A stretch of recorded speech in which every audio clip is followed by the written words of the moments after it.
Alyssa. Alyssa will be giving a speech today as a part of an evaluation and feedback speech. She originally gave the speech 2 weeks ago, received feedback, and incorporated it. Now she's giving the speech again. As you may know, personal finances are interesting to Alyssa. She took Dave Ramsey's course called Financial Peace University in 2015. 2 years later, she became debt-free with her last student loan payment. She puts these principles into practice even to this day. Will you want to be a millionaire in the making after hearing Alyssa speak? You betcha, bottom dollar. Become a Millionaire in 3 Easy Steps by Alyssa VanDeman. Alyssa VanDeman, Become a Millionaire in 3 Easy Steps. Take the floor, Alyssa. Good evening, Toastmasters. Let's take a little poll. Who of you here this evening would want to become a millionaire? Anyone interested? That's great. Some people may not. Shirley, I see you're shaking your head no. That is fine. These simple steps apply to all of us, whether you want to become a millionaire or not. I am going to start my slides. It says I don't have permission to do that. Can someone else stop sharing so I can share mine, please? Thank you. Sorry. No worries. So back in 2014, I was going through a divorce and was saddled with a bunch of debt. In 2015, I was introduced to a system by Dave Ramsey called Financial Peace University. It was actually a class I got to go through at my church. And then a few years later, using Dave Ramsey's steps, I became debt-free. I also came across this book called The Millionaire Next Door by Tom Stanley and William Danko. This was part of a book club that I'm involved with at USF Foundation. And I learned a lot of things. Like, did you know that Stanley and Danko did a survey of millionaires across the nation? And they found out that millionaires do not meet our stereotype.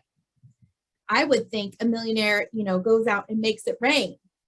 Well, they did not find that to be the case. They found that millionaires were people who lived right next door to you and me. They drove cars that were 15 years old. They had lived in the same house for 30 plus years and did not have a house payment or mortgage payment anymore.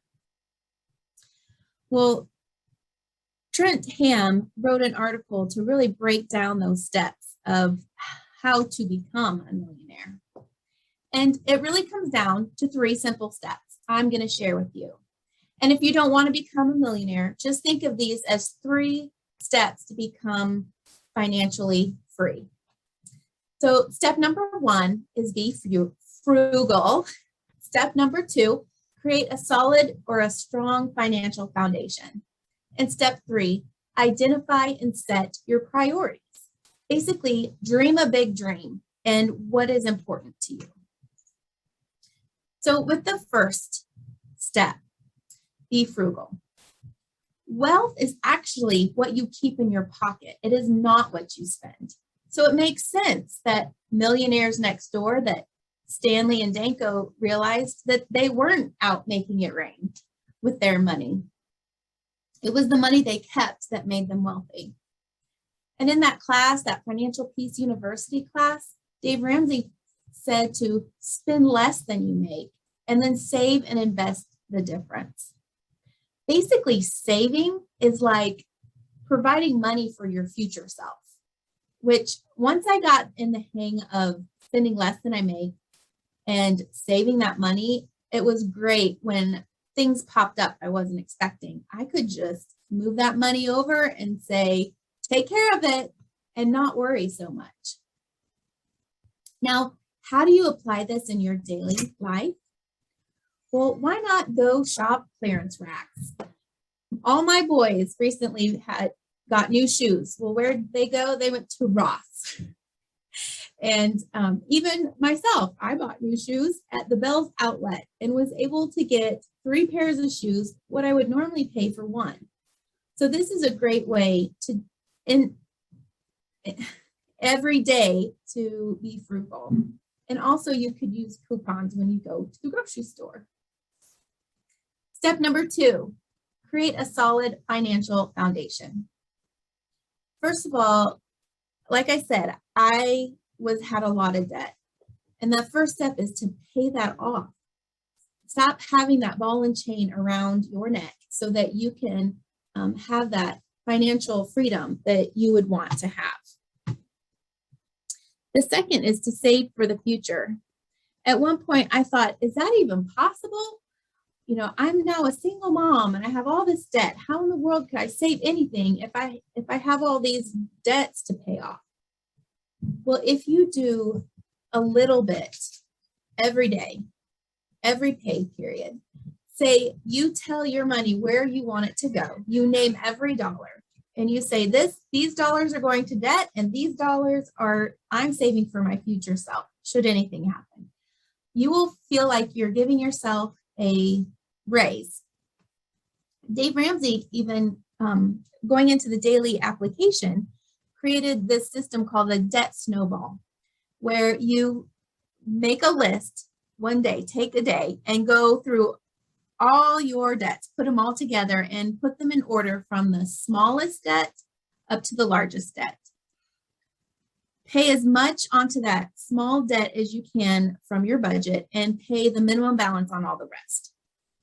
Once you finish paying off that first debt, you will be electrified. You will be so enthusiastic that you will not be able to wait to pay off that next one.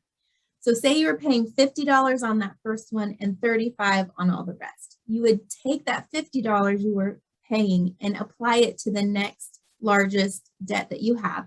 And now you're making an $85 payment per month on that while you continue making $35 on the rest.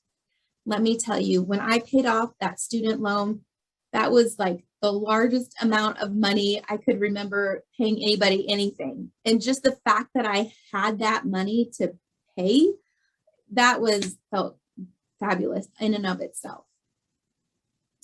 Say you do have $1 in your daily application of saving, and you find this dollar on the ground, say, and you say, oh my gosh, I can go to the gas station and get myself a Coke. What's going to feel better, going and getting that Coke that day, or envisioning the future that you want and saying, actually, I want to save this dollar so I can go drink a Bahama Mama in the Bahamas and save it.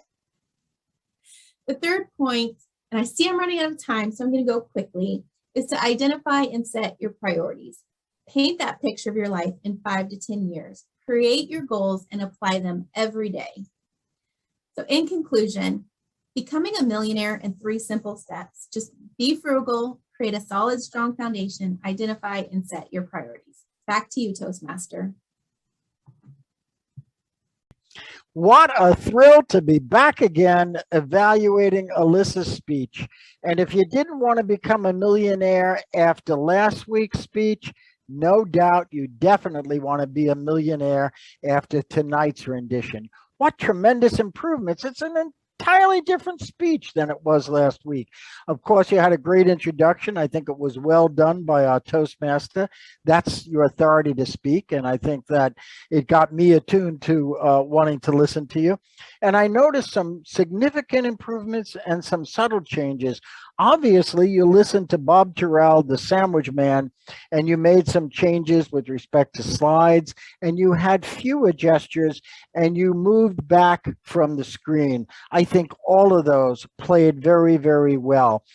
You asked about what of those of us don't want to be millionaires. Maybe we only want to be half millionaires, or maybe we want to make a lot of money and give it to charity. You looked at Shirley and you recognize that maybe not everyone was on the same wavelength as you, but you said that these principles could help all of us. So I thought that was really great. You talked about what you were going to do with your slides, and I first said, well, why is she mentioning that? And then there was a little glitch, but it was seamless for you, the fact that someone else was sharing their slides. You talked about stereotypes. I thought this might have been one opportunity for improvement. Maybe give us a little bit more about what some of those stereotypes are. You talked about millionaires, billionaires living in the same house for maybe 30 years or so.